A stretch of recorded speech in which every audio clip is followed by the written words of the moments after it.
wants to give a prayer? I can. All right, thank you. Our dear Heavenly Father, we are so grateful for this day, grateful that we can meet again as a group. We ask that will bless us, that we can be guided by the Holy Spirit, that we might be inspired and learn from this case. And we say this in the name of Jesus Christ. Amen. Thank you. Thank you. All right, so this Lance Armstrong case, it was interesting to go back and remember it happening. But so pretty much Lance Armstrong, he was the youngest rider to win a stage at the tour. Did you record? Yeah, I'm recording. Okay. So when he was 25, they found out he had testicular cancer. He battled it and continued to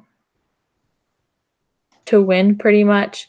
And by the end, they found that he was doping, and that he also, I guess, helped his other teammates do it as well. I think that was like the quickest synopsis of the case. That's the general gist of it. But what did you guys think about it? I think those who follow him closely, like the world, basically the whole world, are pretty disappointed. You know, the outsiders, at least, who are not familiar with the cycling culture, are definitely disappointed. I think it's so sad that the culture has turned into one of so prevalent. It's like you want to do whatever it takes to win, and that's not the proper sportsmanship. Sports didn't used to be like that. I think a lot of it was when he was so young and becoming so popular. The fact that how much did he ever get in trouble for lying about his age when he was running in those adult competitions? Yeah, when he was. See, I think that problem starts from the very start. Mm-hmm. From the very beginning, even when he was. When he's 15, he can't drive himself there. Yeah, he was already lying, so I think it's just became his. And if you're getting $20,000 a year to lie and have everybody tell you how wonderful you are, yeah, at that age, you continue to do that, and especially how much of your value system is developed at that point? I mean, in theory, it's all while you're little in primary, where you get your main stuff. But when you're in those teenage years, that's when it you have to decide that it matters to you. Yeah. And if you're being rewarded and applauded and told how wonderful you are, while you're lying about your age, honestly, what's a kid to think? Yeah. And if he's going to a bunch of faraway competitions, he's not cycling himself there. He had to get a ride. Yeah, that's very true. I'm like, unless all of a sudden he's the 15-year-old who's riding a bicycle across the country, and I just don't see that as a practical thing. Maybe he was encouraged. I don't know, when he was a teenager. So what Jenny stated, that he would need a ride to go there, that just brings up something that obviously other people knew, and they allowed him to continue doing that, even though it's not right to do. I mean, I get, as a parent, you want to support your kids and help them push themselves. If they're not being pushed or having any competition or having to try that hard, then you don't know how well they can do. And I get them wanting to be able to put him up against more competitive competitors to help support him in his thing. So I get that. But at the same time, I guess it depends on what you value more, your kid's competitive edge or teaching him honesty. Well, the thing is, he was born to a teenage mother. So, we don't know how solid the mother is really, in teaching him. I've seen teenage moms go one of two ways. Yeah. One, they stop growing up when they have a kid. That's the end of their emotional development. Yeah. Others, that's the start of their emotional development. Because it's all really hard to do your own internal personal growth while you're sleep deprived and desperately trying to keep this wiggly screaming thing alive. Mm. I mean, yes, you love the wiggly screaming, but it turns you on to a more, I'm just trying to survive this, especially as a teen. Because you might not have additional support. Not everybody's going to be happy that you're a mom at that point. Yeah. And I could see, hey, look, I did this one thing right. This kid that I had that you told me I shouldn't, look how wonderful he is. I wanted to be a super supportive mom. But that's not me trying to pass judgments on anyways, but just brainstorming out loud. Yeah, it doesn't really say a lot about the adult influence that he has in his life, so. Or maybe he had practically none, and this is how he got his self-esteem and what he based all his value on. Yeah, from the picture that we see that our instructor shows, he has kids. Lance Armstrong has a family. And imagine his kids growing up, and then finding out your dad's a cheater and deceived everyone. Imagine the pressure that his kids are going to be facing, because everybody would know that, oh, your dad's a cheat, a lie, and, dope and all that. It's not a good situation. With that leads us to the first question. Just what do you guys think Armstrong's legacy is? Well, I thought that he left a legacy of disillusioned fans, distrust, and culture of doping. But at the same time, he did good things also. He inspired a lot of people to start bicycling. Yeah. Who didn't at all. He encouraged a lot of people with cancer to have hope that they could beat it. That they can survive, they can achieve after. That there's life after cancer. Yeah. Even great things after cancer. Yeah. While I was thinking about that same thing, is if you're one of those who pinned your hopes on his success, we talked about it more when we were doing 7 Habits, but you're putting your future hope in the hands of someone else, which you have to do to a bit with your doctors. But having his success at racing be equated in your head to your success against cancer,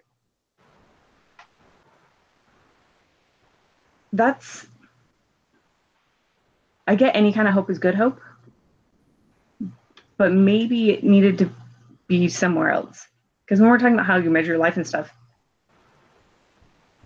you're putting too much of your hopes, your independence, your self-worth on somebody else's unrelated victories that you have nothing to contribute to.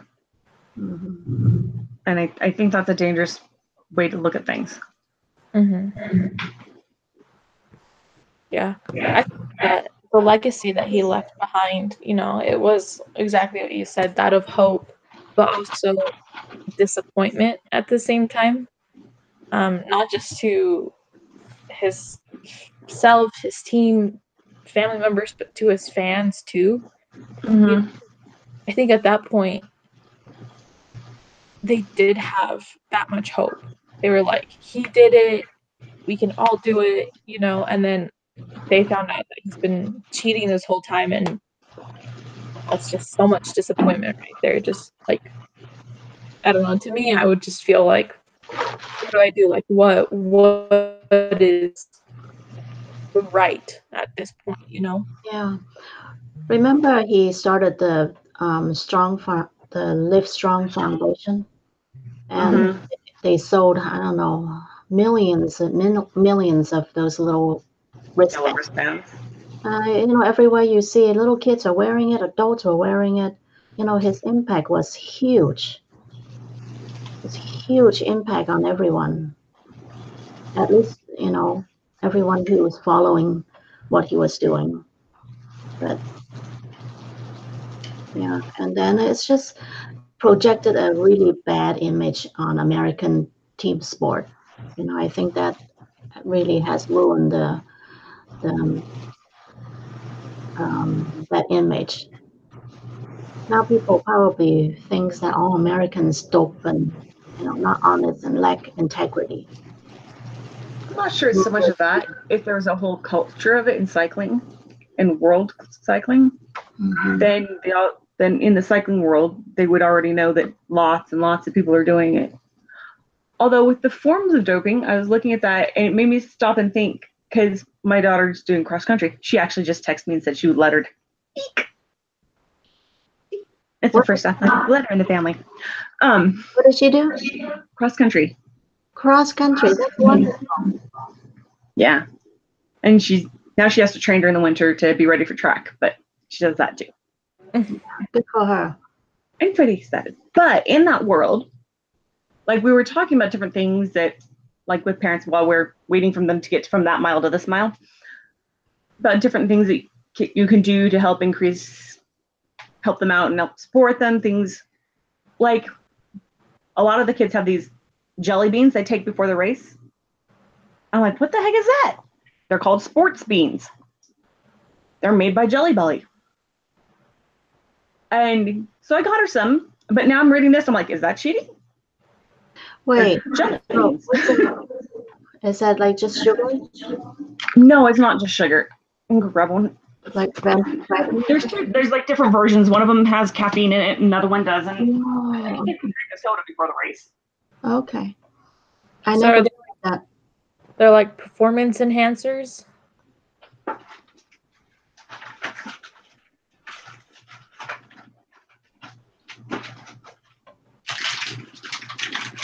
But with all this talk, I'm like, is that cheating?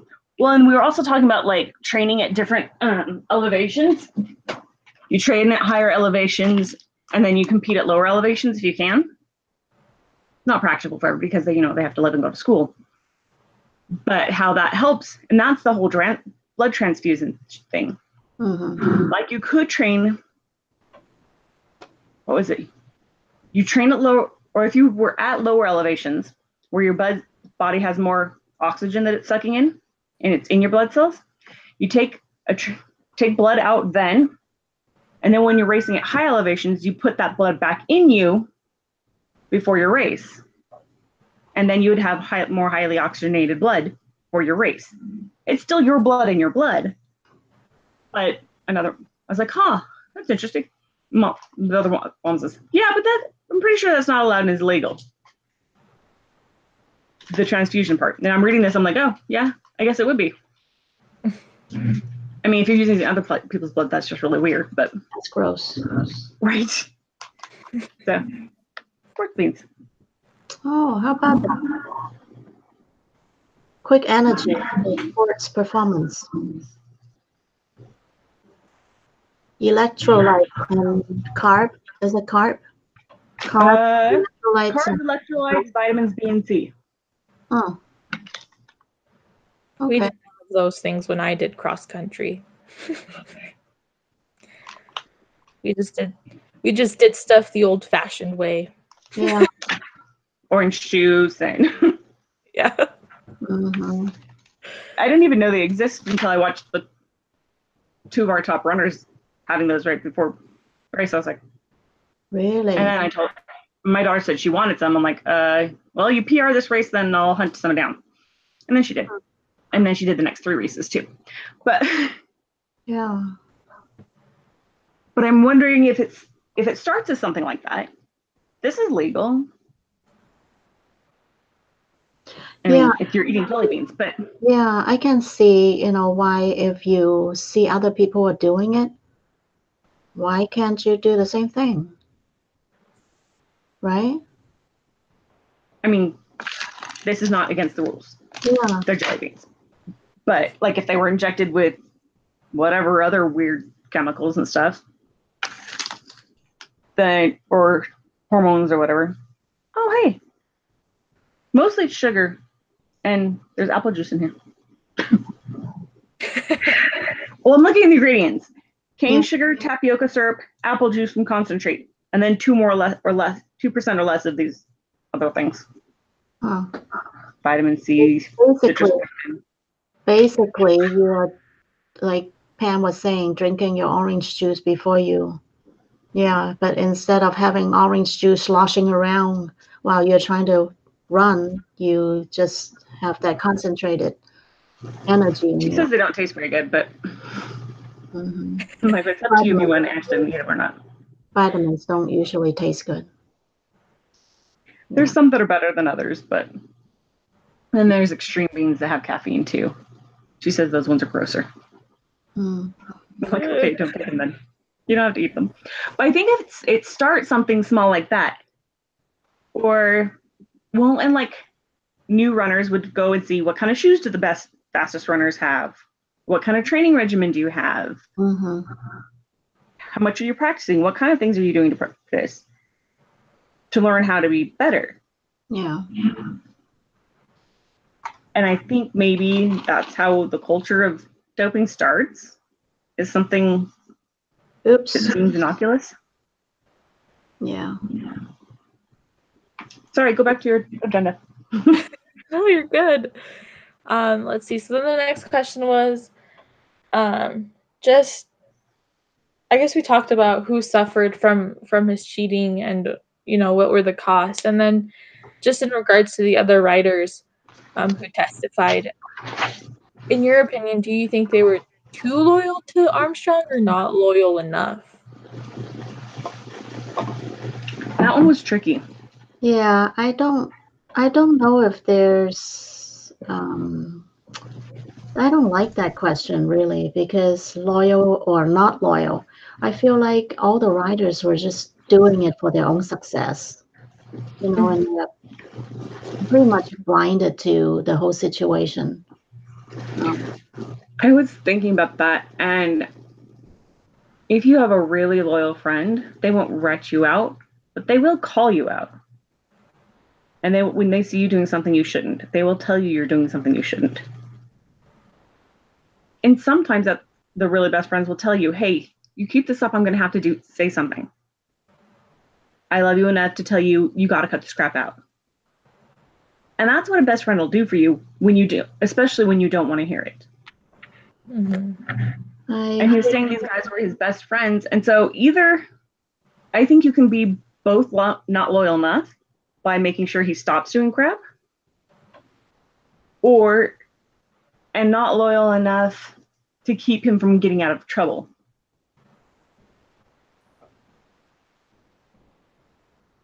Instead of joining him in the mess.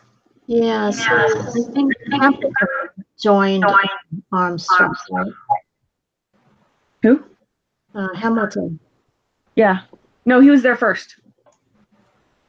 But the doping, Armstrong got Hamilton into it, right? He did get Hamilton to do it. He did, right? Yeah. Yeah. Yeah. So sounded like they were best friends. I mean, they were roommates, and then later on, after they both got married, they lived next door with each other, right? And so I would think that they are pretty good friends. But I think finally, conscience caught up with Hamilton, and he wanted to stop doing this, right? Mm-hmm. Wasn't he the one who's starting to get where he was almost competitive, like almost at the same level as Armstrong? Yeah. Armstrong's like, wait a minute, now you're looking like a threat to me. Yeah. Because Hamilton joined another group, right? Mm-hmm. And he headed a different one. I think they were loyal up to the point where, it's going to start to affect them. Sorry, I'm like talking on top of people again. I need to stop that.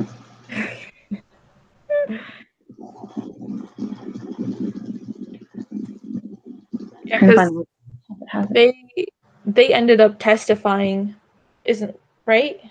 Yeah, Hamilton was subpoenaed in the summer of 2010 to appear before U.S. federal grand jury investigating Armstrong's performance-enhancing drugs.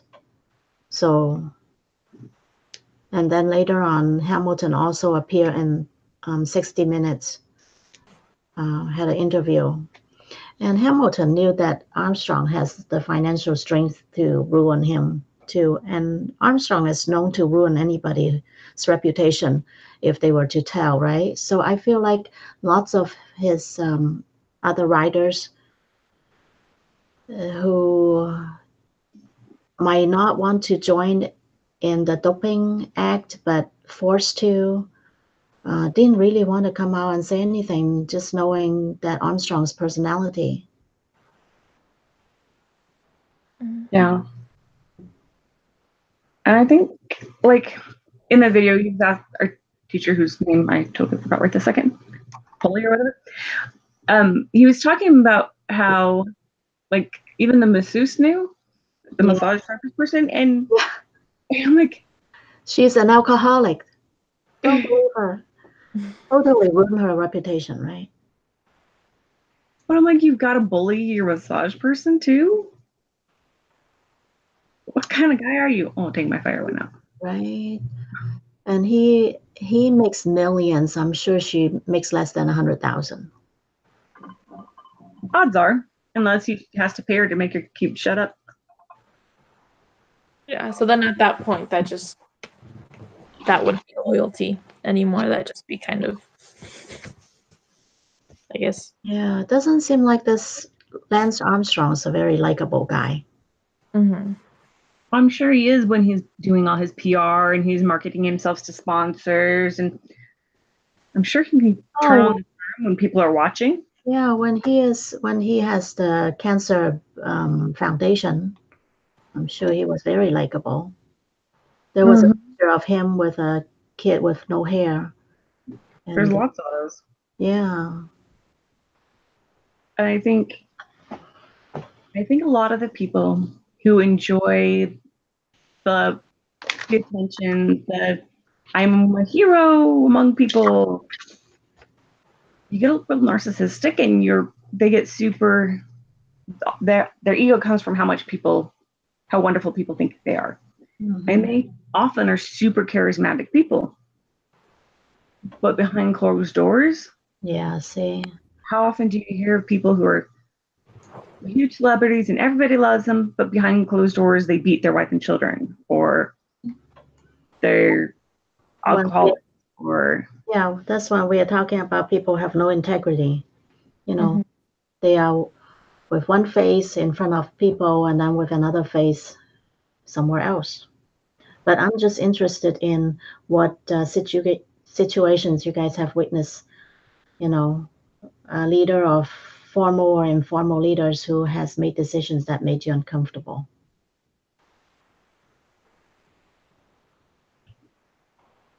I have yet to be in a situation like that.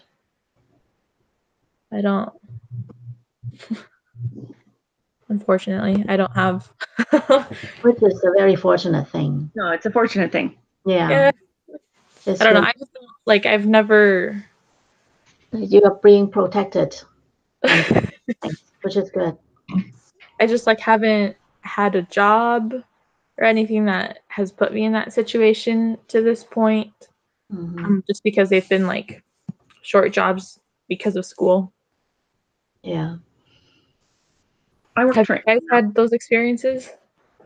In my post, I talked about this one bishop who left his pregnant wife with 4 little kids and ran off with a young woman in the ward.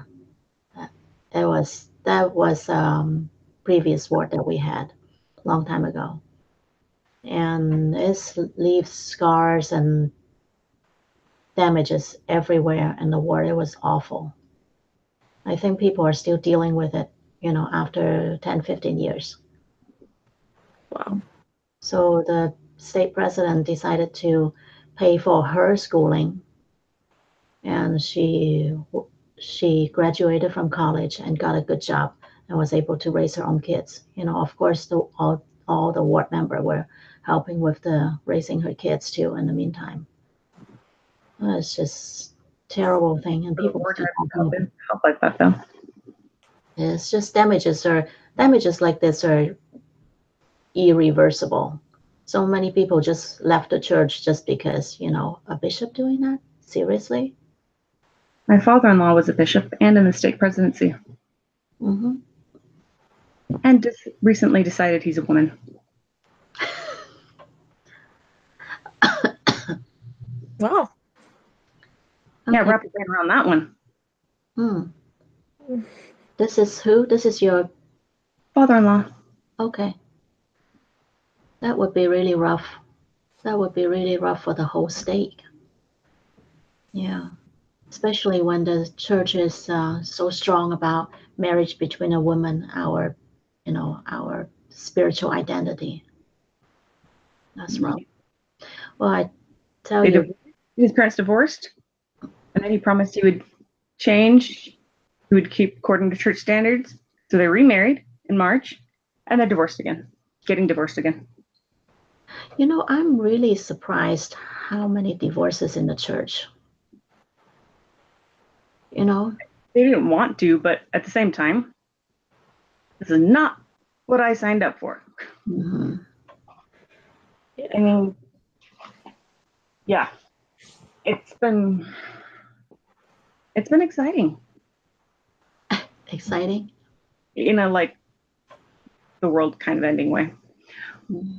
But and then for a while he was being super vocal about it on Facebook. Oh no. And it was really interesting perspective. But at the same time, there's other people who are going, you counseled me on that as my bishop. And so that's been one. Mm. Well, A simpler one was when I was working at In-N-Out, and as I was there, they changed owners because the other owner died, and it's a family-owned business, so it inherited to like the granddaughter or whatever. But people who'd been there for decades, I was only there 6 years, but that was long enough to see a slight shift in policies and focus, because it was entirely all about the customer, all about the employees, super people oriented. And we kept seeing slight policy shifts that made it more about the money. I mean, people who were at the store, like customers or people who were relatively newly hired, would never know, because it's still got good policies and procedures and all that. And this food's still really fresh and good. But it was just little shifts that kind of made you go, what's going on here? Mm-hmm. And then a lot of the people who'd been in the company for decades started not working for the company anymore. And as a culture, if you weren't in the middle of it for a long time, you wouldn't have noticed it all. But it was just little shifts that made some of us uncomfortable. Mm-hmm. And see, that's not like a hugely traumatic, the world's ending, I'm a horrible demon person. It's just a teeny shift that made people uncomfortable. Jenny, I'm interested to find out how your family situation has changed. How is it affecting your family? It's been interesting because we kind of have a wide age range. Does he live close to you, or is he in another state? Thank heavens. Thank goodness. But mom and dad mom's still there, live next door to their youngest daughter and her kids. Oh gosh. And there's a gate between their properties. They come and go like both houses are theirs. Right. And then his other sister lives like 10 minutes away. First time my husband's older brother heard anything, he's like, I'm done. I want nothing to do with them. Mm-hmm. And that's been it. Yeah. So like at first my younger, we didn't tell them why. We just said that they're getting divorced because they kind of needed to know that part. And because for a bunch of them, it's not developmentally appropriate for them to hear anything about that. We did end up telling my oldest, who was relieved that he wasn't a child molester. And then a couple months ago, I think my husband told our 15-year-old. It was after she was in high school, though, because we knew a little bit. We knew before that, but for the most part, we're like, I'm not sure you want to know yet. If you want to know, we'll tell you, but you need to want to know. And for most times, she's like, never mind, I don't want to know, I don't need to know. And then eventually, I guess she told Dad she wanted to find out. But she also totally agreed that her brothers, who are 11 and 8, don't need to know that. I think basically we said Papa's not keeping the commandments right now and making choices that Nana can't live with. Well, I feel like when people who are in visible leadership or, like the head of the family make decisions like this, it really has long-lasting effect on everybody from top to down the bottom. And one of my husband's first reactions when he first found out was kind of one of those, this is the man who taught me how to be a man, and the man who taught me how to be a man now thinks he's a woman. And so he's having a lot harder time with all of it than he's ready to admit. He's like, at this point, he's like, I'm just done with him. I don't even care. But that also can't be true. And so I know it's occupying a lot of his brain space, whether he says he's done it and doesn't care or not. He does, but doesn't know how to handle it. Neither does anyone else. I am grateful it's not one, like, if my dad did that, he's in the other stake in the valley we're in. There's 2 stakes, we're in one, he's in the other. And we see him often. And so I'm grateful that they're not in the same state, because that would be a lot harder. Yeah. And I think even when something big happens in your life, even if you're not on purpose, you're thinking, I don't care, it doesn't matter, and because there's no way to process this, it's still in your head. Oh yeah. Without you figuring something to wrap your brain around with, it's going to start coming out in other places that you don't intend it to. So anyways, yeah. Yeah, you just have to do what you can do, to protect your family, your children, in the meantime. Because things like this really affects people's faith. And we've seen people who are like on Facebook, it go both ways. Yeah, live your truth, and we're so proud of you, and we love you, and even from church members or former church members, or however that's playing out at the moment.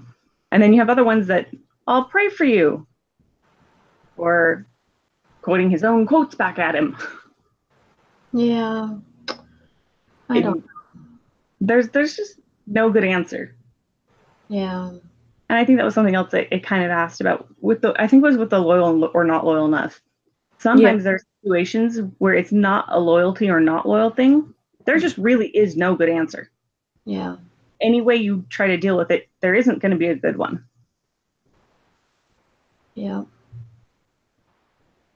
And that's one of the things I think is really tricky is when you're in a no good answer situation, how do you make a choice? How do you figure out what to do? There is never a black and white. It's never in every situation. Are there gray areas? And I think most of our life dances around in a gray area. Yeah, there's really not black and white a lot of time in different situations. You have to look at the situation in all angle and trying to decide, which side you want to take. I think, as we as we are faithful to our covenants and keep our commandments, and we will be qualified with the companionship of the Holy Spirit. I think that is the only thing that we can truly follow. It's just follow. People would say, follow your heart or listen to your conscience. But, basically, it is the Holy Spirit that is guiding us. And as long as we um, qualify ourselves for that, I think we will mostly be making the right choice, whether, left or right or whatever. That's something as you see a lot more signs of the times and all kinds of crazy crap happening. It's crazy, yeah. I keep getting the feeling I need to prepare my kids for everything. Mm-hmm. And I know that that's physically impossible. You literally cannot prepare your kids for everything and teach them everything that they might need to know. Yeah. And I was getting kind of panicked about that because I'm like, especially as my daughter's starting to graduate high school last year, I was like, but she doesn't know everything. I haven't taught her everything. Hey, come on. Do we even know ourselves everything? We don't. Yeah. Everything I did know, or anything I could think of to protect her. But I eventually got to the conclusion is I can't. And I'm not expected to do everything or teach her everything or have her understand what I do teach her. But if I can get my kids to understand, to recognize and get in that habit of following the Holy Ghost, not any other ghost, just that one. If I can get them to recognize and be in the habit of following the Holy Ghost, he's a member of the Godhead. They do know everything and know what the right answer is in every situation for my kids.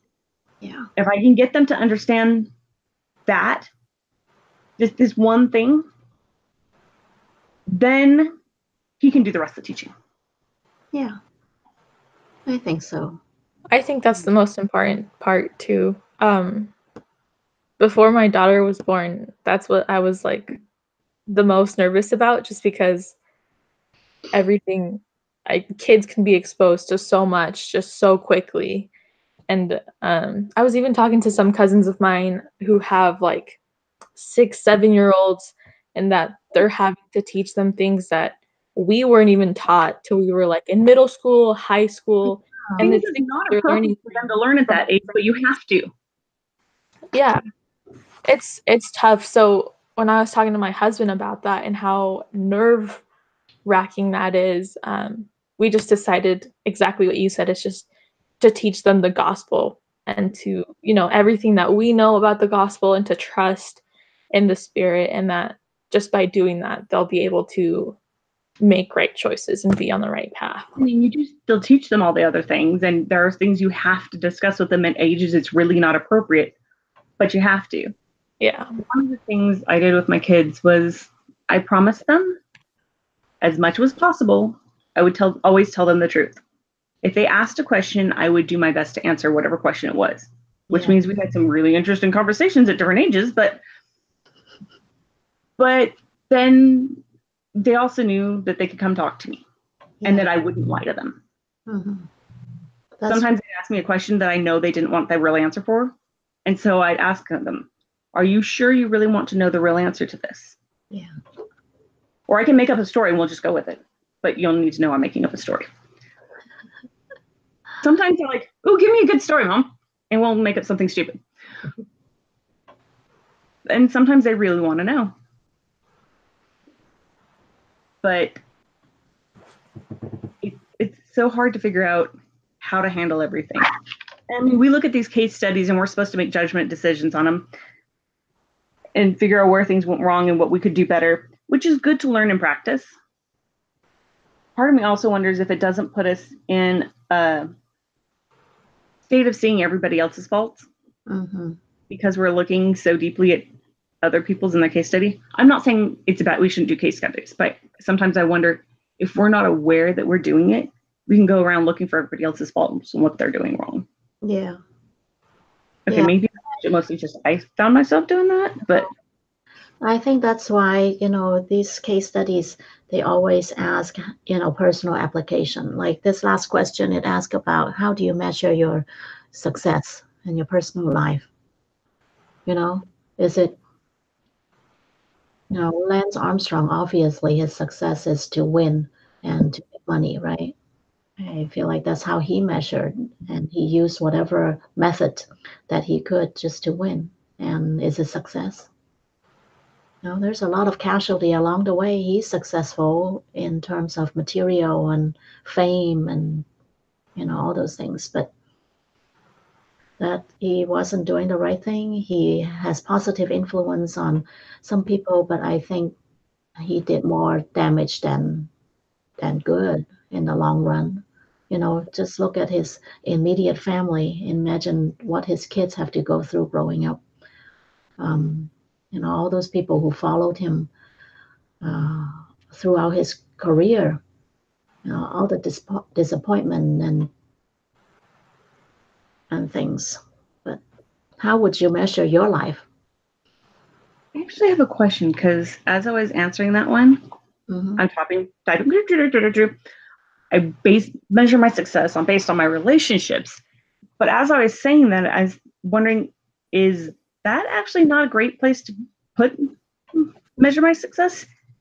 Because then I'm putting my success and my self-worth, my feelings of how I am as a person, dependent on a relationship with another person. Is that giving them too much power over me and how I see myself? But at the same time, we're told that the relationships are most important and that's what we take with us. Mm-hmm. Does that make us all codependent? Are there safer and more emotionally healthy ways to measure successes? It's like as I'm talking, I'm like, wait a minute. Is there something better? I think as humans, we are just codependent just because that's human nature. We want to feel like, what's the word? I can't even remember the word anymore. But we just want to feel like others are happy with us in a way. Like there's a word for it that's not coming to mind. But like we want to matter, I think. Yeah, exactly. We want to be important to other people, and because others are important to our lives. Like I said, it's human nature to want to be around people, to want to feel that security. Mm-hmm. I don't think it's a bad thing to measure our success through that. There are definitely other ways of doing it, but like I said, it's human nature. We're here on Earth to go through all that and to figure it out.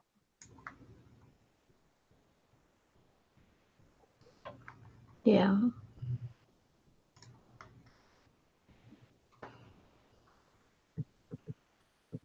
Okay, so there's that.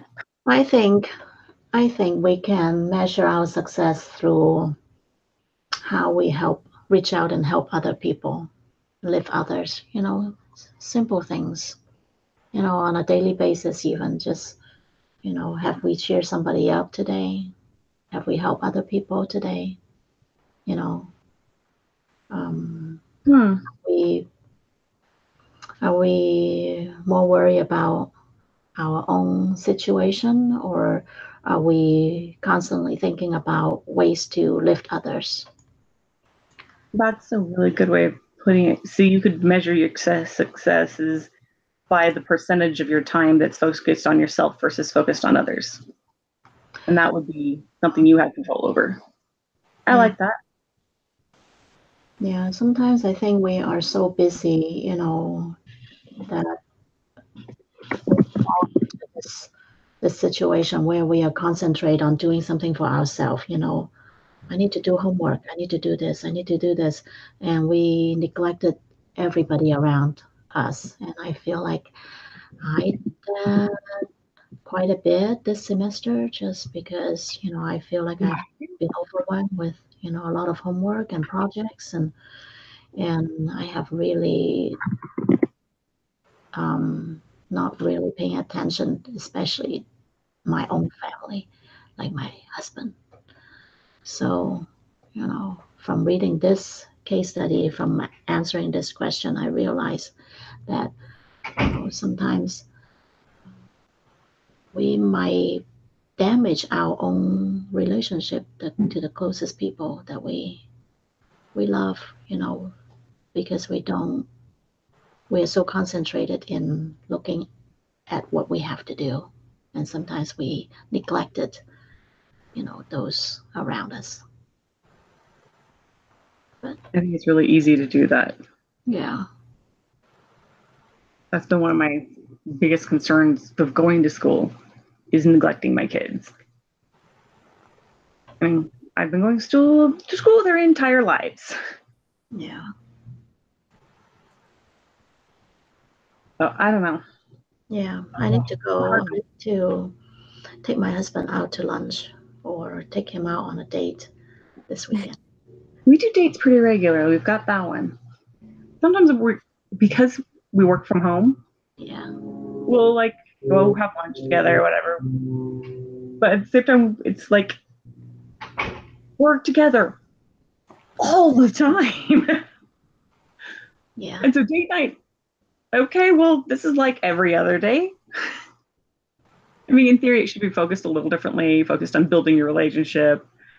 But sometimes it's just, oh, well, we're eating this food and we're talking about work, and oh, now we're watching a movie. Yeah. I'm like, we should probably find some way to adjust it a little bit.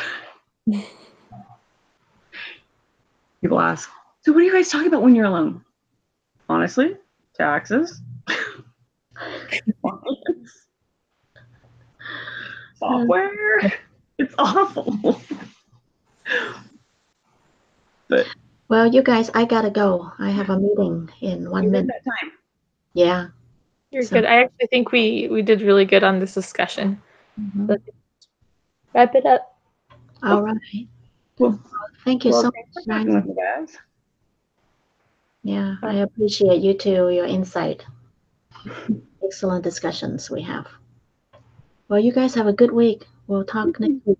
So who's leading again next week? Next Not next week, the week after. Yeah. Wait, so we don't have group meeting next week? I don't Nope. think so. Because Okay. he switched it around on purpose so we wouldn't have to. Oh, Mhm. okay. So, So we'll see next how week that we goes. do like week 12 or something, right? Right. And then Assignment. we do 11 Okay. after. Okay. Because it's a bigger group project for 11. I didn't look ahead, so I don't It was know. at the preparing for week 10. It's the very last one at the bottom of the to-do list. Okay. And so I just read it. I was like, oh, okay. Okay. All right. I have to look. All right. Thank you, guys. We'll talk again. Have a happy Thanksgiving, everyone. Happy Thanksgiving to you too. Yeah. See you. Hey, bye.